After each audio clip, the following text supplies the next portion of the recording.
Chapter 3. I am the man that hath seen affliction by the rod of his wrath.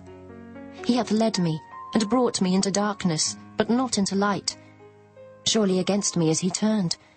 He turneth his hand against me all the day. My flesh and my skin hath he made old. He hath broken my bones. He hath builded against me, and compassed me with gall and travail. He hath set me in dark places, as they that be dead of old. He hath hedged me about, that I cannot get out. He hath made my chain heavy. Also when I cry and shout, he shutteth out my prayer.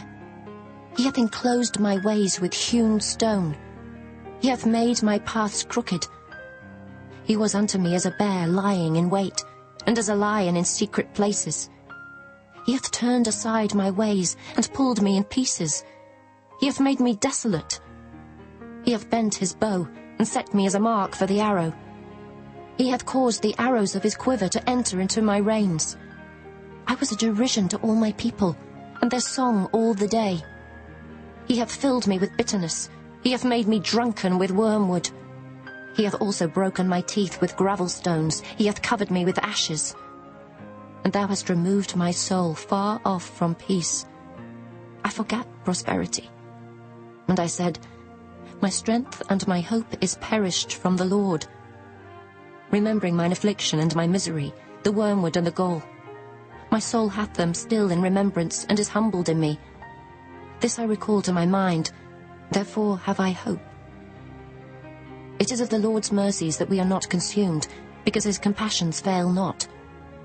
They are new every morning. Great is thy faithfulness. The Lord is my portion, saith my soul. Therefore will I hope in him. The Lord is good unto them that wait for him, to the soul that seeketh him. It is good that a man should both hope and quietly wait for the salvation of the Lord. It is good for a man that he bear the yoke in his youth. He sitteth alone and keepeth silence, because he hath borne it upon him. He putteth his mouth in the dust. If so be there may be hope. He giveth his cheek to him that smiteth him. He is filled full with reproach. For the Lord will not cast off forever. But though he cause grief, yet will he have compassion according to the multitude of his mercies.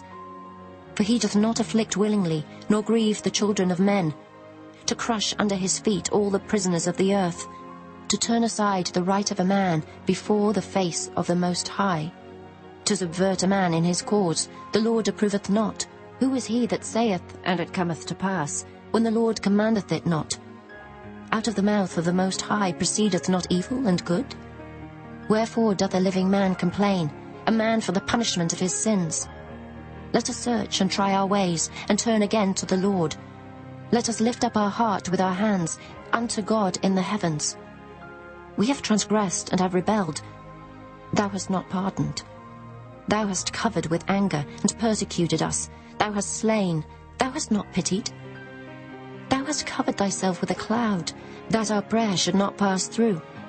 Thou hast made us as the offscouring and refuse in the midst of the people. All our enemies have opened their mouths against us. Fear and a snare is come upon us, desolation and destruction. Mine eye runneth down with rivers of water for the destruction of the daughter of my people.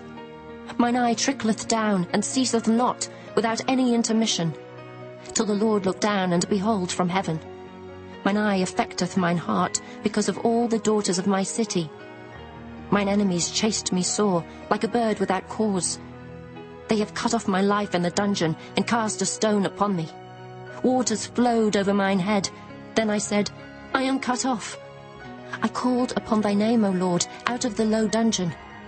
Thou hast heard my voice. Hide not thine ear at my breathing, at my cry. Thou drewest near in the day that I called upon thee. Thou saidst, fear not. O Lord, thou hast pleaded the causes of my soul. Thou hast redeemed my life. O Lord, thou hast seen my wrong. Judge thou my cause. Thou hast seen all their vengeance and all their imaginations against me. Thou hast heard their reproach, O Lord, and all their imaginations against me. The lips of those that rose up against me, and their device against me all the day. Behold their sitting down and their rising up. I am their music. Render unto them a recompense, O Lord, according to the work of their hands. Give them sorrow of heart, thy curse unto them. Persecute and destroy them in anger from under the heavens of the Lord. Chapter 4. How is the gold become dim? How is the most fine gold changed? The stones of the sanctuary are poured out in the top of every street. The precious sons of Zion, comparable to fine gold, how are they esteemed as earthen pitchers, the work of the hands of the potter? Even the sea monsters draw out the breast, they give suck to the young ones. The daughter of my people is become cruel, like the ostriches in the wilderness.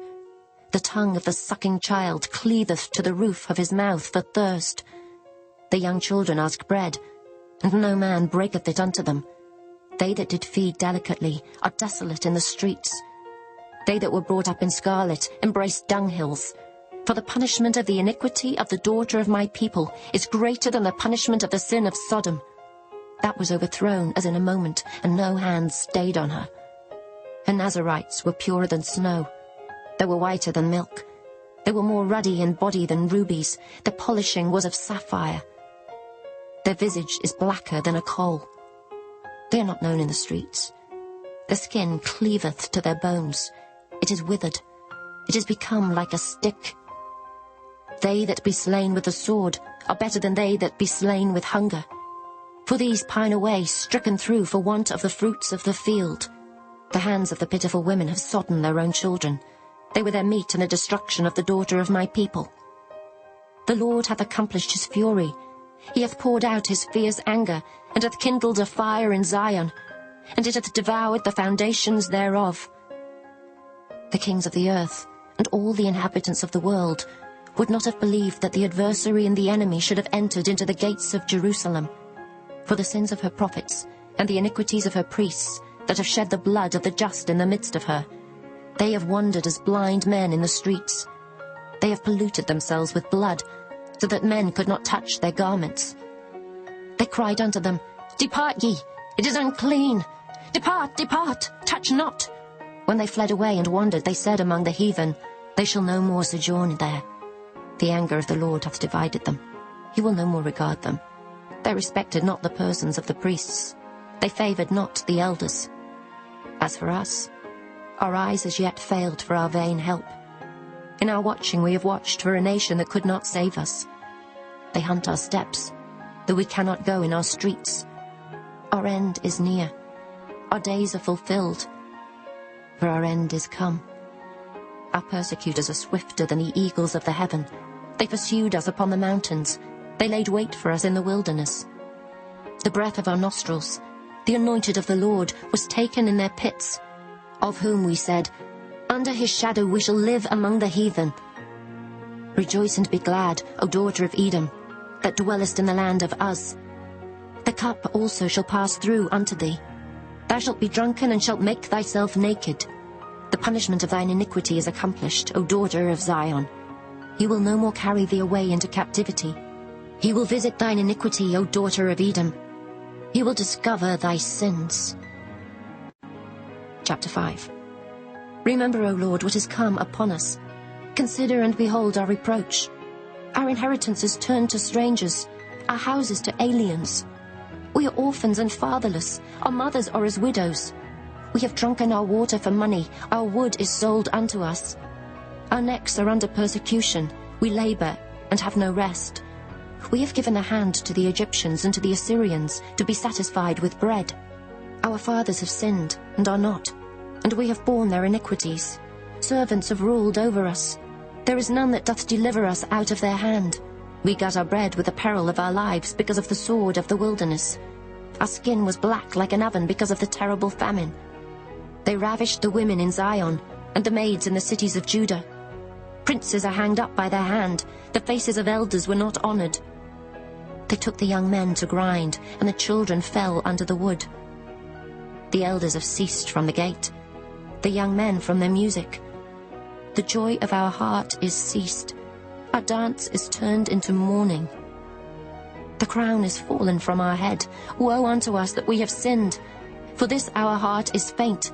For these things our eyes are dim. Because of the mountain of Zion, which is desolate, the foxes walk upon it. Thou, O Lord, remainest forever. thy throne from generation to generation. Wherefore dost thou forget us forever, and forsake us so long time? Turn thou us unto thee, O Lord, and we shall be turned. Renew our days as of old. But thou hast utterly rejected us. Thou art very wroth against us.